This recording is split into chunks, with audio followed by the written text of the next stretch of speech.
toma el relevo.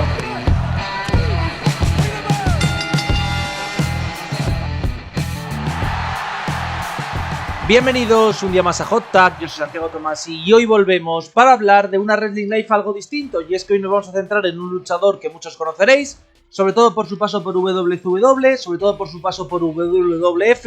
Es cierto que su carrera como tal es bastante corta, si la comparamos con otros de los luchadores que tenemos en la Wrestling Life, pero es uno de los mejores técnicos de la historia. ¿A quién me refiero? Me refiero obviamente a Lance Storm. Recordad que podéis suscribiros, dar la campanita y seguirnos en Twitter, en @HotTagYT. Repito, @HotTagYT. Y es que puede sonar a broma, pero Lance Storm durante varios años fue de los mejores luchadores técnicos. Es más, dentro de la historia es posiblemente uno de los que más ha desarrollado su estilo técnico y cerebral. ¿Cuál es el tema? Que cayó en WWE. Es decir, tuvo un paso muy corto por ECW, un paso muy corto por WCW y que todo el mundo recuerda simplemente un segmento suyo. ¿Cuál es ese segmento? El segmento donde Stone Cold Steve Austin sale a un combate de Lance Storm y dice que es aburrido, que es un peñazo, que no tiene carisma y que se duerme cuando está Storm durante el combate. Esto derivará a que Storm acabará siendo un luchador cómico los siguientes meses bailando en un personaje absolutamente ridículo y que se retiraría muy joven. Pero ¿cuál es la realidad?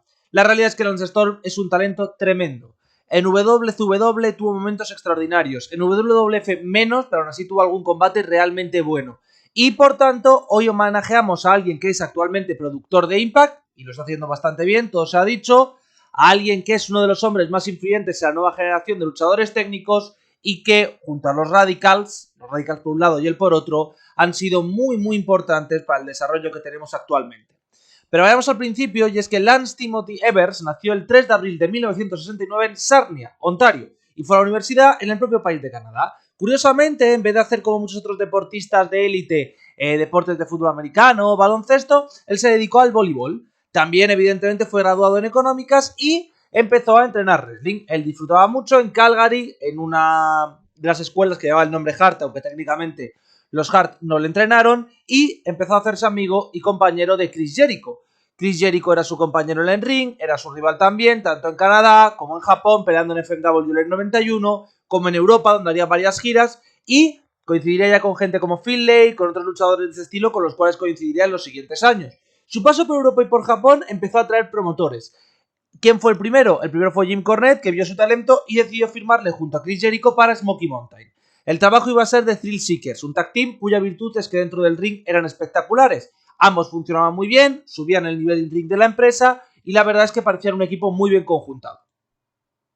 No obstante, aquí llegaría el punto más duro, posiblemente de la carrera de Lance Storm, y es que aquí llegaría la primera vez que Jericho era muy cotizado, muy interesado, la gente quería ficharle, mientras que él tendría su primer run individual a finales del 94, ganando el título televisivo, ganando a Chris Candido, lo cual guay, pero lo perdió ante Boo Bradley y volvió a la división tag con Brian Lee sin pena ni gloria, y mientras que Jericho estaba ya encaminado hacia ECW, posteriormente hacia WCW y posteriormente hacia WWF, Storm se quedaba peleando de forma regular en Canadá y que su gran oportunidad sería que se marchase a Japón, haciendo una gira con War en diciembre del 95.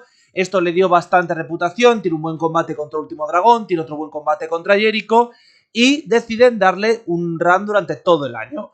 Ganan los títulos junto a Yuki Yasuro Aoka 2 veces, los títulos Tag Junior de la empresa, lo cual hace que luzca bien, pero evidentemente en War no tienen tantas opciones, pero Paul Heyman sí que se fija en él. Paul Heyman se fija en él y decide firmarle en Crossing the Line Again, derrotando a Vance Mahoney. El problema es que su primer gran combate es Very Legal, y ahí hay un problema bastante serio, y es que Lance Storm no está acostumbrado a usar tantos elementos hardcore, tantos elementos extremos, y quiere evitar lesionar a alguien. Para intentar evitar lesionar a alguien, lo que hacen es que le golpee con las sillas. Rob Van Dam le golpea mal. El público la abuchea a muerte y por tanto todo el mundo le considera como heel. Evidentemente ECW le pondrá como heel.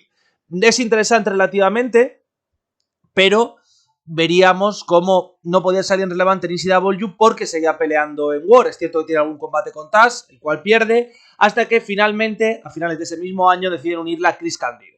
Con Chris Candido vuelve a conseguir los títulos tag en otra empresa, en este caso en ECW, y se transformó en lo que era considerado como un especialista en este tag team wrestling. Tiene un reinado de 6 meses, derrotando a muchísimos aspirantes, pero caen ante Van Damme y Sabu.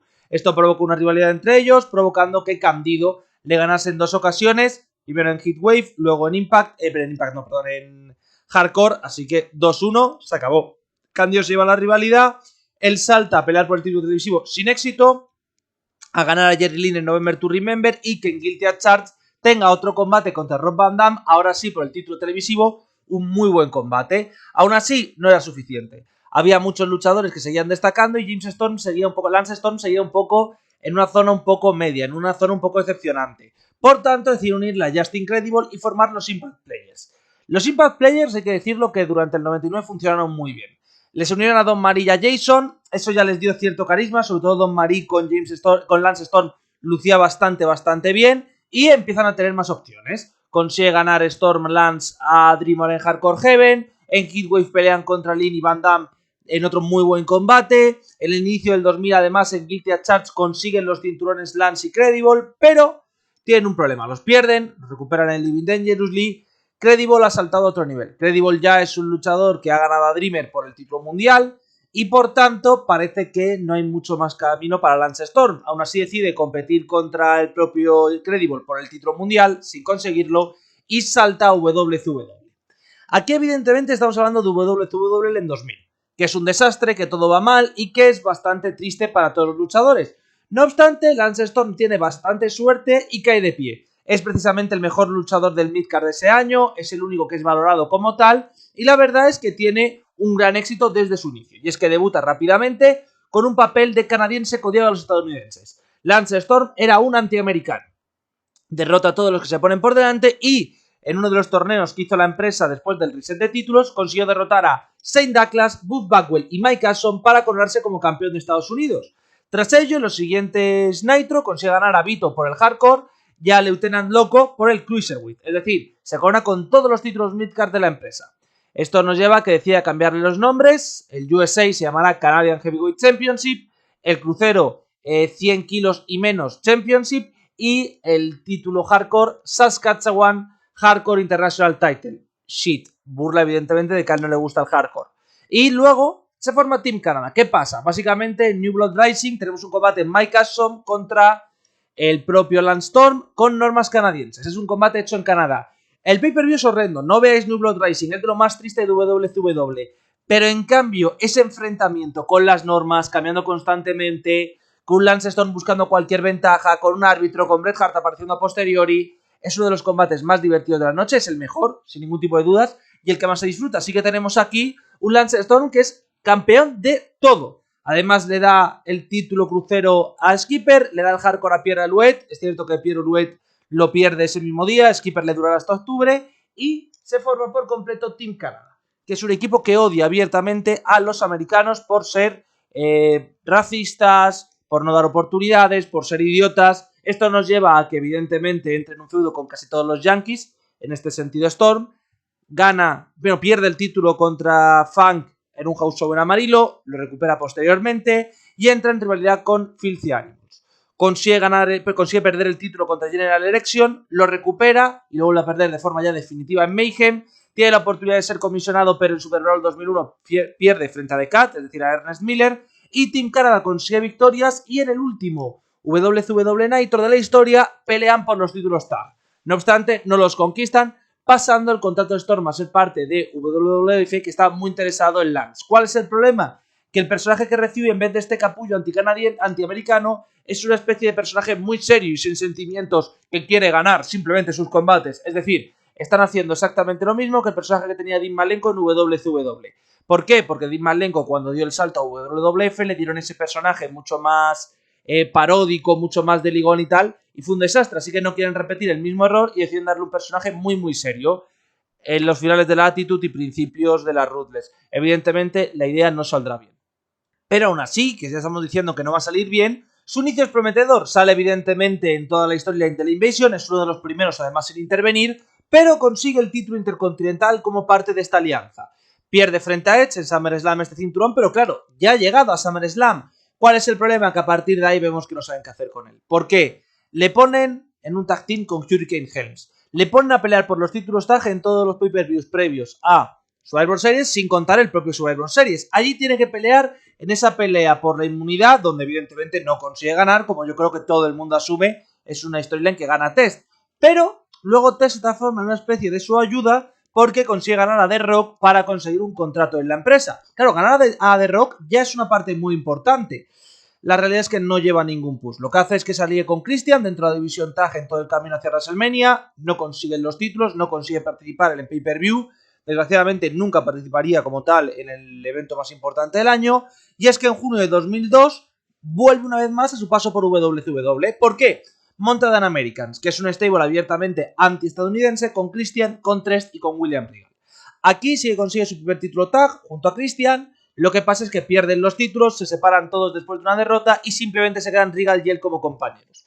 Ahí consigue ganar el título una vez gracias a Sam Morley, que es Val Venis pero que en 2002 ha pasado a ser heel. Luego vuelve a ganar el título y una segunda vez y luego se hace equipo con el propio Venis debido a una lesión de Regal. La realidad es que lo pierden justo antes de WrestleMania, no participan en el show y se hunde por completo en la card. ¿Por qué? Porque deciden meterle en una rivalidad con Stone Cold Steve Austin. Guay, eso es bueno, es la figura de autoridad de Raw, siempre es importante verla ahí y joder, si intentas hacer eso puede quedar guay.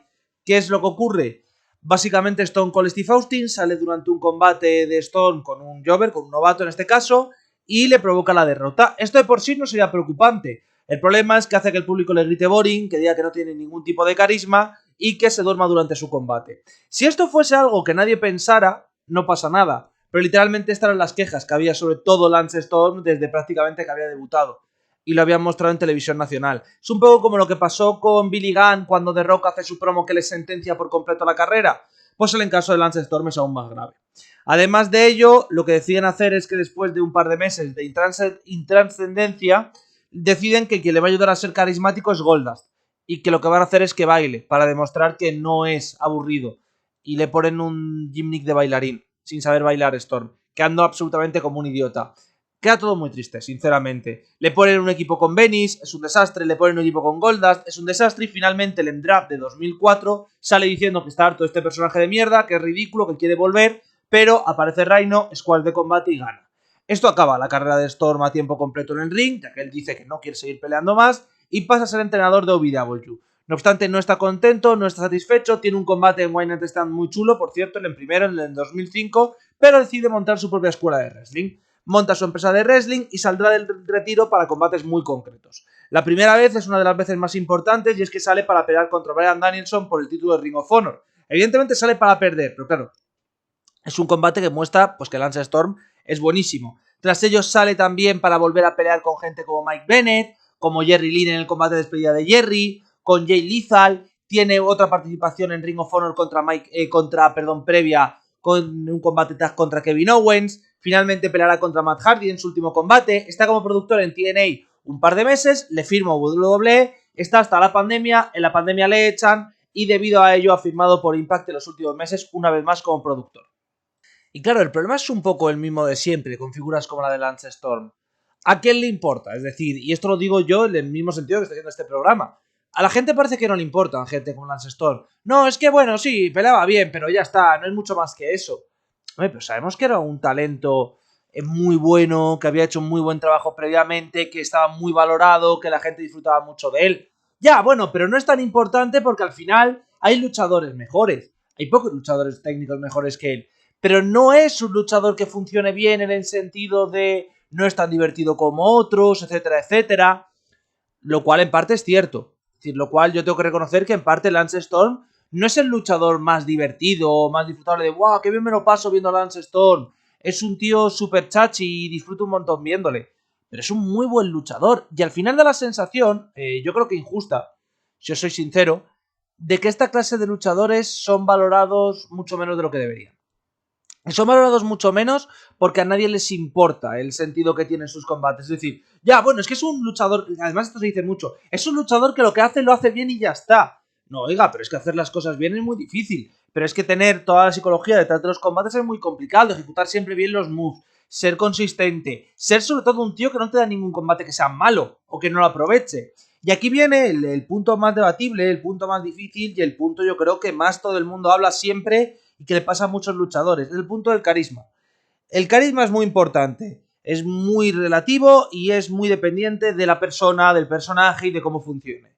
Hay personas, estoy pensando por ejemplo en gente como The Rock, que tienen un carisma natural, que derrochan esa especialidad, que cuando les dejas sueltos tienen una habilidad especial, y luego hay gente que no es carismática. Estoy pensando, por ejemplo, en mí, ¿vale? Para no poner a ningún luchador y que pueda resultar ofensivo para ellos. Yo no soy una persona excesivamente carismática, una persona que sea muy brillante o tal o cual, pero si hago bien mi trabajo, ¿cuál es mi problema? Ya, bueno, pero es que no puede ser Lance Storm campeón del mundo porque no tiene esa capacidad de atraer a los espectadores. Bueno, es debatible lo de si no puede ser campeón del mundo, pero compremos barco, no puede ser campeón del mundo. Eso no implica que no pueda hacer nada en wrestling. Eso no implica que no pueda ser un luchador que funcione bastante bien a un estilo más o menos bueno, un midcard, una upper midcard. Eso no implica que no pueda ganar un título intercontinental y dar un buen reinado. Al final, muchas veces parece que el carisma es una excusa para decir que cuando un luchador no nos emociona, es malo, o que no sirve, o que no tiene talento. Esto es como todo, se hablaba mucho con Cesaro. Que tú no tengas material para ser campeón del mundo porque te falte algo, en el caso de Cesaro es más debatible, en el caso de Lance Storm quizás es más real, pues puede pasar. Y además pasa algo muy curioso con Lance Storm. Lance Storm con un micro, con un personaje, es una persona súper seria, súper tal. Pero Lance Storm graba con Bryan Álvarez de forma regular y es un tío súper bueno. A ver, aparte de súper buena gente, que eso es otro tema, es un tío que es divertido, que es entretenido, que te atrapa, que te divierte. ¿Cuál es el tema? Que no es un tío que pueda hacer eso delante de una cámara, ya sea porque no le gusta, ya sea porque no es su estilo, o ya sea porque no lo han encontrado cómo debería hacerlo para que él pudiera funcionar mejor. Es todo cosas normales, son todo cosas lógicas. Y muchas veces se pone esto como si fuese un gran drama, o como si fuese un gran problema, o como si no debieran hacerse las cosas así, cuando la realidad es que los luchadores tengan estas características y sean capaces de dar un combate tan bueno de forma tan regular, siempre funcionan muy bien. ¿Cuál es la lástima de Lance Storm? Haber nacido antes de tiempo. Lance Storm estuvo del 91 en el mundo del wrestling hasta el 2004 a tiempo completo. Es decir, donde podías ganarte la vida en 3 empresas, 4 como mucho, y donde los espectadores buscaban siempre el entertainment. Si Lance Storm empieza a pelear en 2004 y está en las indies, ahora mismo sería un indie darling de la hostia, posiblemente una mega figura en Ring of Honor y una leyenda de la empresa. ¿Por qué?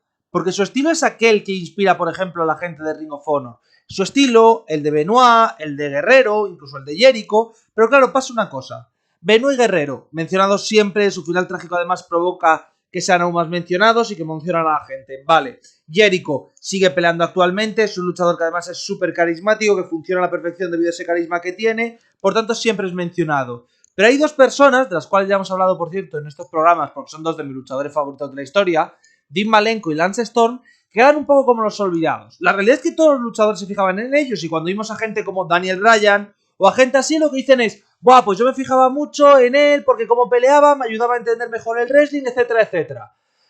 Y parece que no existen. Y yo entiendo el motivo de que no existan en parte. Es decir, yo entiendo la parte de, oye, que estos luchadores no encajaban en su canon de época, no encajan mucho en ese estilo y que son luchadores que siguen la tradición Bret Hart en cuanto a nivel in-ring, pero que no son Bret Hart, que Bret Hart al final siempre atrapaba a la gente. Bret Hart siempre era ese, wow, es que Bret Hart es un animal distinto, por así decirlo. Entonces a mí me resulta muy curioso cómo nos olvidamos de estos nombres y cómo es tremendamente infravalorado. Sinceramente, yo he visto muy pocos combates de Lance Storm que no me hayan gustado. Es más, a no ser que sean squashes de 30-40 segundos donde pierde, Lance Storm es capaz de dar combates divertidos siempre. En ECW era el distinto y funcionaba. En WCW le dieron este mega push en el midcard y funcionaba a la perfección porque sus combates eran entretenidos, porque la historia de The Team Canada funcionaba y porque él era capaz de, sin hacerte a lo mejor las 15 mejores promos de la historia, porque no lo ha hecho nunca, o de tener los mejores momentos más icónicos que todos recordaremos dentro de 20 años, cumplía a la perfección su papel. Y esto es un poco también importante y es algo que debatimos siempre y que yo siempre defiendo. Es muy importante en el mundo del wrestling entender que no todo el mundo tiene que estar siempre arriba, tiene que ser el campeón del mundo y tiene que ser de rock. Necesitamos esta clase de luchadores y muchas veces se les infravalora. Así que yo quería darle este homenaje. Sé que Lance Storm es, además, por todo lo que dicen sus compañeros, un tío maravilloso y que se lo pasa genial y que disfruta muchísimo del wrestling. Así que creo que se merecía este homenaje, se merecía este cariño, sobre todo porque cuando le veamos en WWE no vamos a poder hacer justicia a lo bueno que era dentro del ring. Yo con esto me despido. Recordar que mañana vamos a cambiar y vamos a hacer TNA por unos problemas de horarios, así que será el miércoles, pero mantendremos el esto habitual. Yo me despido por hoy. Mañana TNA, como he dicho, el viernes vídeo de opinión, domingo lucha underground y La semana que viene ya veremos, haremos un vídeo sobre eso. ¡Hasta la próxima!